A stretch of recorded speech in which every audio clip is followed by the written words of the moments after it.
સત્યના શિખર ન્યૂઝ હું છું પાયલ બામણિયા। તો જોઈએ આજના મહત્વ। ગુજરાત એસટી નિગમની 1200 જેટલી બસો યાત્રાળુઓની સેવામાં કાર્યરત। માઈ ભક્તોની અવિરત સેવામાં કાર્યરત ગુજરાત રાજ્ય વાહન વ્યવહાર નિગમ વિશ્વ પ્રસિદ્ધ યાત્રાધામ અંબાજી ખાતે ભાદરવી પૂનમના મહામેળાની શાનદાર જમાવટ થઈ રહી છે। માઈ ભક્તો પગપાળા મા અંબાના દર્શન માટે આવી રહ્યા છે તો ઘણા શ્રદ્ધાળુઓ ગુજરાત એસટી નિગમની બસ મારફતે પણ અંબાજી આવી રહ્યા છે।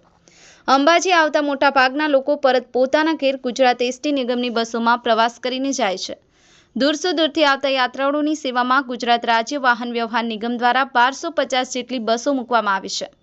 યાત્રાળુઓની સેવામાં કાર્યરત આ બસ સેવાનો લાભ લઈ યાત્રિકો રાજ્ય સરકાર અને વહીવટી તંત્રની કામગીરીને બિરદાવી રહ્યા છે અને તે સેવાનો અવિરત લાભ લઈ રહ્યા છે। વિશ્વ પ્રસિદ્ધ ભાદરવી પૂનમના મેળા અંગે એસટી તંત્ર દ્વારા કરવામાં આવેલ વ્યવસ્થાઓ અંગે માહિતી આપતા વિભાગીય નિયામક કે.એસ. ચૌધરીએ જણાવ્યું હતું કે તારીખ 12 સપ્ટેમ્બરથી 18મી સપ્ટેમ્બર દરમિયાન વિશ્વ પ્રસિદ્ધ અંબાજી મેળા માટે વર્ષે પાલનપુર ઉપરાંત મહેસાણા, હિંમતનગર અને અમદાવાદ એમ 4 વિભાગ દ્વારા સંચાલન કરવામાં આવી રહ્યું છે।